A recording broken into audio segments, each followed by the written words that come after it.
Hello, everybody, and welcome to the second lecture of Chapter 1. The last time we were together, I only managed to cover one little box from Chapter 1. In this lecture, I hope to get into some of the people. I just want to draw your attention to the relationship between the chapter outlines and the chapter content itself. They're similar, they run parallel, but you're not going to find an exact translation of the textbook in the notes. I do try to emphasize, or I try to make sure everything that is on here is also in the textbook.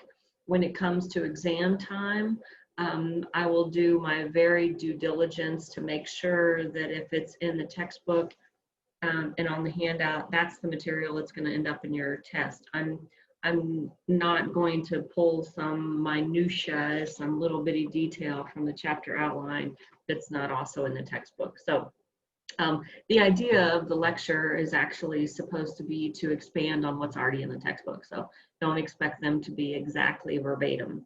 Okay, so you'll notice down here on the third box on your chapter outline where it talks about pre-19th century, this is intended really just to illustrate how the discipline of psychology, like so many other sciences, moved very slowly. So for instance, you have the 16th century and people begin to be interested in the relationship between the brain and behavior. You have the 17th century or the 1700s, and there's an acknowledgement that if someone is injured in a certain part of their head and that has certain behavioral traits, if they're injured in another part of their head, then you move into the 19th century or the 1800s, and you actually have a case in that century of a gentleman by the name of Phineas Gage, and I will make that video available to you. It's kind of an interesting story, and the story of Gage is he's a train worker, he's a railroad worker, and he's working with explosives. So he puts explosives in a hole. He does the damping rod to pack the gunpowder. And when it explodes, the damping rod shoots up between his cheek and right out of his head, right? They say that you could actually touch the two. And he lives for another 12 years. And so what is characteristic of psychology is they have a whole field of study about this one case, Phineas Gage. And I guess somewhere back east, you can go to a museum and you can see his skull that's got the hole all the way through it and the actual instrument that went through his brain. But he's a really pivotal case. The interesting part, and I don't think your textbook actually, maybe it does in the next chapter, it doesn't mention Phineas in this chapter, but the interesting thing about Phineas is there's a whole book written about him, about all of the different research projects. And one of them says that he was nice before this accident and then he became mean to his kids. One of them says that, I think that's the most significant one, because in fact he never had a wife and never had kids. So it just goes to show that sometimes research, what is published is not really what the research is. It was a great example of that just the other day, actually, where we have a government official say that a particular COVID treatment was 35% effective, that 35% of the people recovered. And in fact, if you go back and look at the data, it was only 3%. That's kind of a big boo-boo, but I digress. Okay, so anyway, that's what this box is down here. The critical bit about the role of about the science of psychology is that its evolution, its development as a science is intimately tied to the development of technology. So, today we have machines that can measure the blood flow from one region of your brain to another. We have machines that can impair or cause electronic lesions, which basically means to stop the activity in a certain part of the brain. In the 17th and the 18th century, we didn't have that sort of technology. So technology has really changed more than sociology. Technology has an intimate relationship to the change in the psychological study. But I also want to draw your attention to a very important concept, and I hope you remember this from high school, and that is the scientific method. I'm not going to bore you. I actually think it's kind of interesting, but I'm not going to bore you with learning the scientific method. But it is critical that you understand that research, good research, legit research is supposed to happen in a process.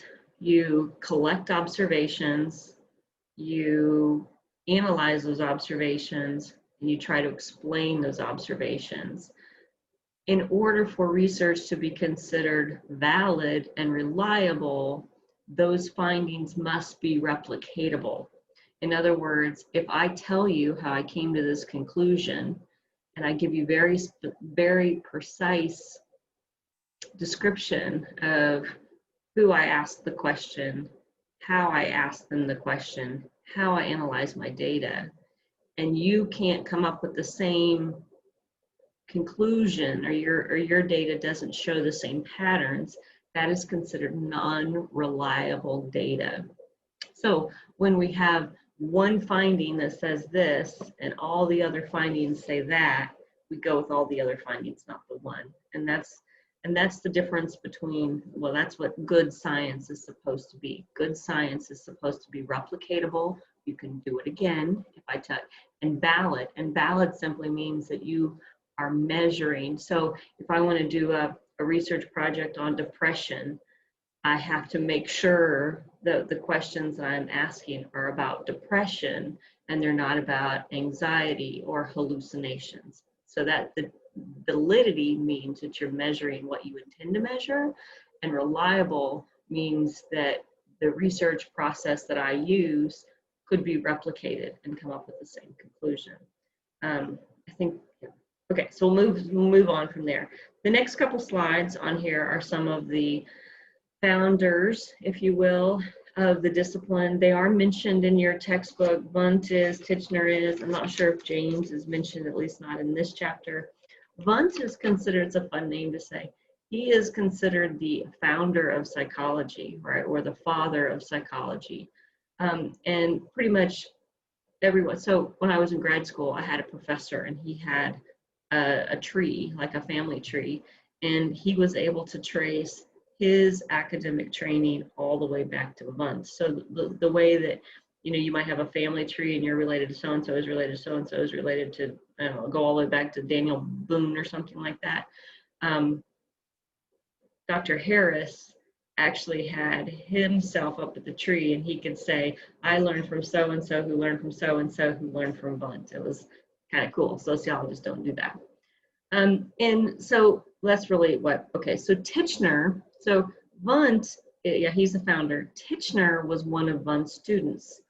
And what Titchener was interested in, that's another fun name to say, what he is recognized for is this perspective of structuralism. So his big question was, what was the structure of consciousness? I know, abstract, right? What was a thought? What were the structures, or how did one's awareness of a thought or a sensation, how did you move from kind of being aware to completely aware to now that thought is gone? And he founded this, or is given credit for, a kind of psychological inquiry that we call introspection. Your very first assignment is to get us to think about or to practice this phenomena of introspection.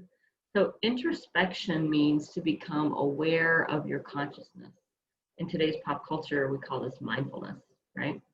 Introspection. And so what he set out to do was he set out to acknowledge or to plot, to diagram consciousness and thought using this process of introspection. If we were in a room together, I would give you maybe a piece of chocolate and I would ask you to describe that sensation. And that would be a form of introspection. Maybe you've been told that you're an introspective person, that you think, that you're aware of your thoughts, that you think you're a deep thinker, right? That's what we mean by introspection.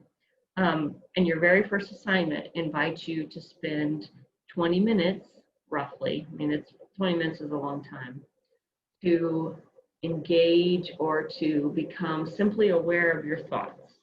I'm actually going to stop the video right here because this has been my 10-minute mark and I didn't get very far. In the next one, I'll talk a little bit more about introspection, and then we'll move on to the discussion of functionalism and some of the other people.